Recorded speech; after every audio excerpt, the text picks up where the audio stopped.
Mine kızının olsa senin adam saat neşe gelip verdi. Қараңғы батпай қайтқан болды.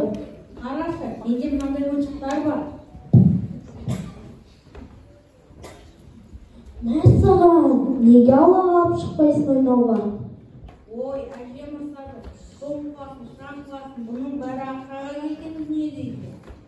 Қойшы, мен ылғиды алып шығамын ғой, маған анам бәріне рұқсат береді. Саған рахат қой. Мен саған мына машинаны көрсетемін ғой. Жаңа жылдық сыйлыққа осыны алдым. Ой, ондай ойыншықтың менде оны бар.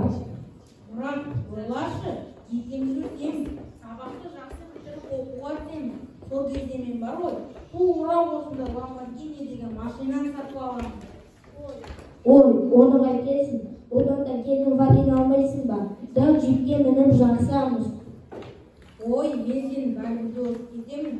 Жоқ ей, сен мені оза алмайсың. Менікі қаттырақ жүреді. Тағы қандай ойыншықтарың бар?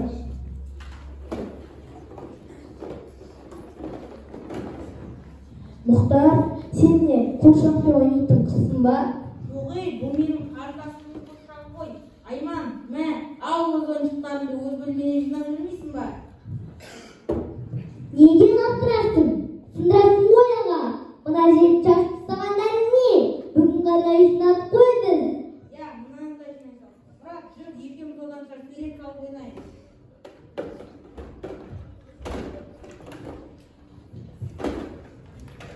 Қойшы, сурет салған ұнамайды. Бейнелеу сабағын да мүлдем ұнатпаймын.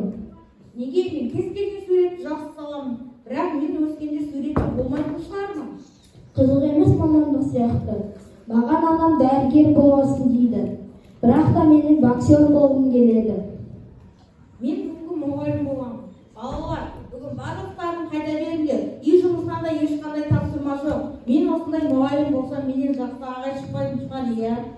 Тоқта, егер де саған біреу тисе, маған айт. Мен сен үшін бәріне төбелесемін. Ой, мұғалімге кім тисе дейсің? Біреу тисе Ой, мұғалімге кім тисе дейсің? Біреу тисе өзім ақтындырамын ғой.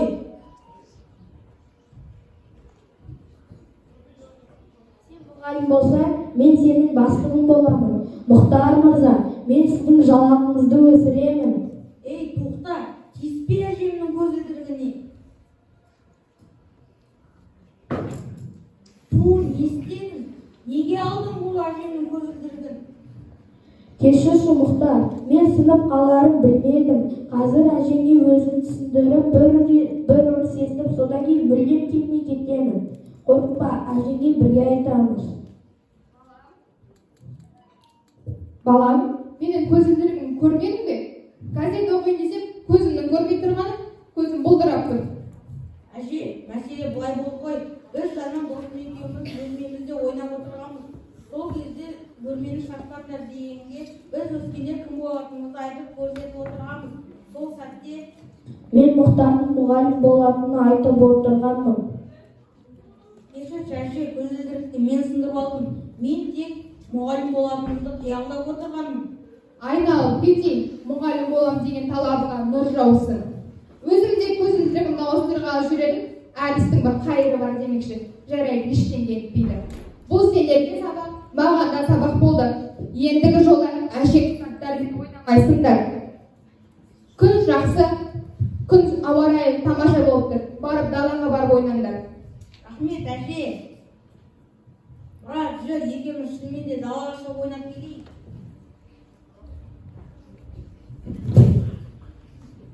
Әже, саған бірдеңе айтайын ба? Көзілдірікті қонақ бала сындырды. Не дейсің? Рас айтып тұрсың ба? Я, мен жаңа ғана бөлменің сыртында тұрып естіп қалдым. Әлгі бала сіздің көзілдірігіңізді алып ойнап сындырып алыпты. Ай, тентек балалар-ай, шақыр екен, көрсетейін мен оларға. Менің бетіме қарап, түр бермей, айғалап, маған өтірік айтқандарын қарашы, шақыр екеуін. Ой бәйбіше, бекерге қапаланба. Мән-жайды маған балалар түсіндірді. Айып бекен, өз басын қатерге тігіп, нағыз ер жігітке тәңіз көрсетті. Демек немереміз достыққа адал болғаны ғой. Бабамыз айтқандай, достық деген ізгіліктің алаңы, оған куә ғасырлар мен заманда. Отанын да сатып кете алады қиын сәтте досын сатқан адамдар демекші. Осы бірісіне кешірмен қарайық.